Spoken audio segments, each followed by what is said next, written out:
फजूल proxy war का खात्मा चाहता हूँ। यरगमालियों की रिहाई गजा में अमन की बुनियादी शर्त है। डोनाल्ड ट्रंप कहते हैं कि ईरान जौहरी हथियार हासिल नहीं कर सकता। हम ईरान से मुआहिदा चाहते हैं, शाम से भी बातचीत करेंगे।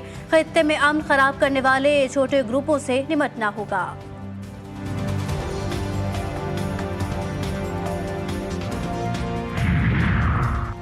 मुल्क की मईशत के लिए अच्छी खबर। पाकिस्तान को IMF से मौजूदा कर्ज प्रोग्राम की दूसरी किस्त मिल गई। आलमी मालियाती इदारे ने 1 अरब 2 crore 30 lakh dollar state bank of Pakistan को मुंतकिल कर दिए। स्टेट बैंक के मुताबिक रकम 16 मई को खत्म होने वाले हफ्ते में ज़खायर में शामिल की जाएगी।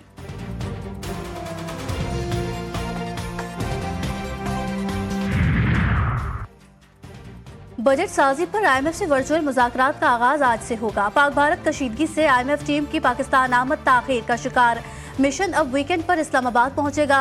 आइंदा बजट में 400 अरब रुपए के टैक्स इक़दामात पर गौर होगा।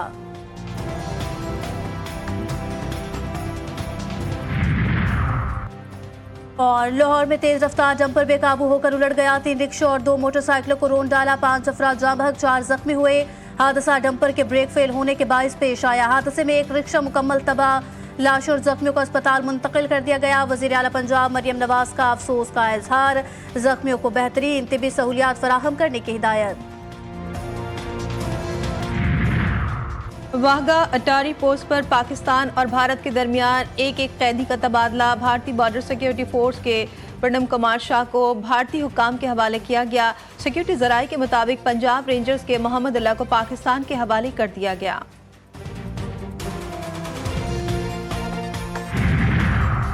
राफेल तैयारों के मुआहदे में मोदी की धमाकाखेज करप्शन बेनकाब। ऑपरेशन सिंदूर में राफेल तैयारों की नाकामी से मोदी के घमंड को शदीद धचका। बदतरीन तनकीद का सामना। मोदी ने राफेल तैयारों के नाम पर अरबों रुपए की करप्शन की। BBC की रिपोर्ट में इंकशाफ। मोदी सरकार को राफेल डील में 7.5 मिलियन यूरो कमीशन की अदायगी हुई। अदायगी भारतीय बिजनेसमैन सुषन गुप्ता को राफेल डील में खुफिया कमीशन के तहत हुई।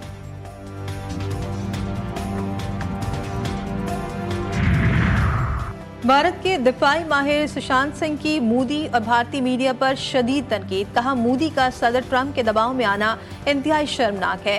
भारत में हिंदुत्व नजरिया पिघल रहा है। ट्रंप ने पाकिस्तान और भारत को अजीम कौमें कहकर एक सफ में खड़ा किया। ये भारतीय खारजा पॉलिसी के लिए बड़ा धचका है। मोदी ने फौजी कार्रवाई पर इन्हिसार की गलती की।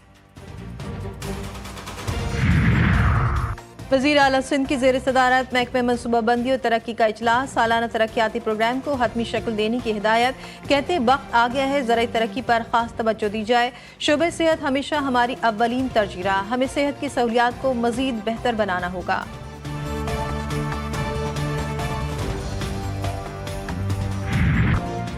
पहलगाम हमले की तहकीकात नामुकम्मल। पाकिस्तान पर हमला कबल अज़ वक्त आलमी क़वानीन की खिलाफ वर्जी हुई। तर्जुमान भारतीय वजारत खारजा का शर्मनाक एतराफ़। रणधीर जसवाल ने कहा कि किसी नतीजे पर पहुंचे बगैर भारत ने 6 से 10 मई के दरमियान पाकिस्तानी फ़िज़ाई हुदूद में दर्जनों मिसाइल और अस्करी ड्रोन फायर किए। मासूम शहरियों को निशाना बनाया, जो कि आलमी क़वानीन और अक़वाम मुत्तहिदा के चार्टर की वाज़ेह खिलाफ वर्जी है।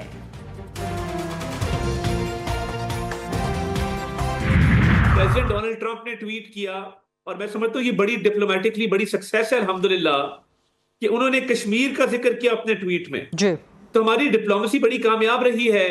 कश्मीर का वो इशू जिस पे भारत बात नहीं करना चाहता था, जिस पे कोई वो उसका लफ्ज भी कहने को तैयार नहीं था, एक भी, वो प्रेसिडेंट डोनाल्ड ट्रंप ने कहा कि उस पर बातचीत होगी।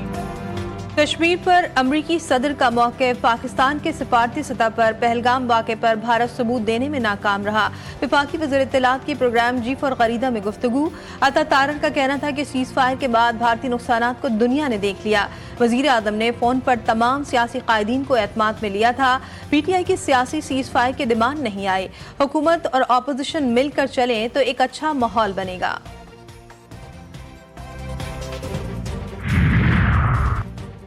सुप्रीम कोर्ट ने साबिका फाटा और पाटा में सेल्स टैक्स तरमीमी एक्ट बहाल कर दिया। घी और स्टील मिल्स एसोसिएशन की अपीलों पर हुक्म इम्तना जारी। पेशावर हाई कोर्ट का फैसला मुअत्तल। फरीक़ैन को नोटिस जारी। 5 रुकनी आईनी बेंच ने अपीलों पर मजीद समाअत गैर मुअय्यना मुद्दत तक मुलतवी कर दी।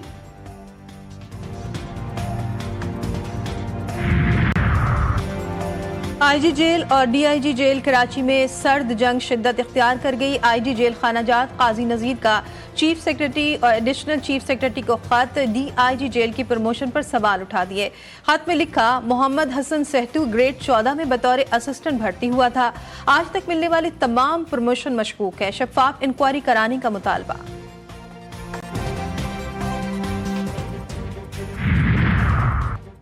पाकिस्तान का गजा पर दो टोक मौके, फलस्तीनियों की जबरी मुल्क बदरी नाकाबिल कबूल करार। तिब्बी अमला भी इजरायली हमलों का निशाना। अक़वाम मुत्तहिदा में पाकिस्तान के मुस्तकिल मंदूब आसिम इफ्तिखार कहते हैं, गजा के अवाम को भी आज़ादी, सलामती और वक़ार के साथ जीने का हक हासिल है। उन्होंने आलमी बरादरी पर जोर देते हुए कहा कि वो गजा की फौरी और गैर मशरूत जंगबंदी को यकीनी बनाए और इसकी तामीर नौ में भरपूर ताउन करे।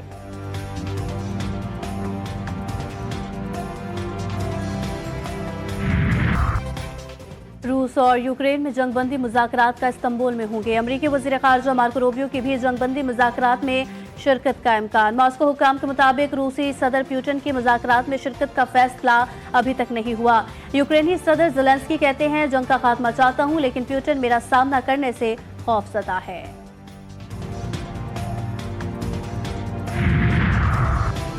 अमरीकी सदर डोनाल्ड ट्रंप का शाम पर बशार अल असद दौर में लगाई गई पाबंदियां हटाने का ऐलान। कहा, शाम में नई हुकूमत है जो उम्मीद है कि मुल्क को मुस्तहकम करने और अमन कायम करने में कामयाब होगी। पाबंदियां हटाने का फैसला सऊदी वली अहद मोहम्मद बिन सलमान और तुर्क सदर तैयब उर्दबान की दरख्वास्त पर किया। ईद उल अजहा की आमद। कराची के नादरन बाईपास पर एशिया की सबसे बड़ी मवेशी मंडी सज गई। 50,000 से ज्यादा जानवर मंडी पहुंचा दिए गए। खूबसूरत और भारी भरकम जानवर शहरियों की तवज्जो का मरकज। 3 फीट की गाय ने भी धूम मचा दी। लाहौर में भी सुन्नत इब्राहिमी की अदायगी के लिए तैयारियां उरूज पर।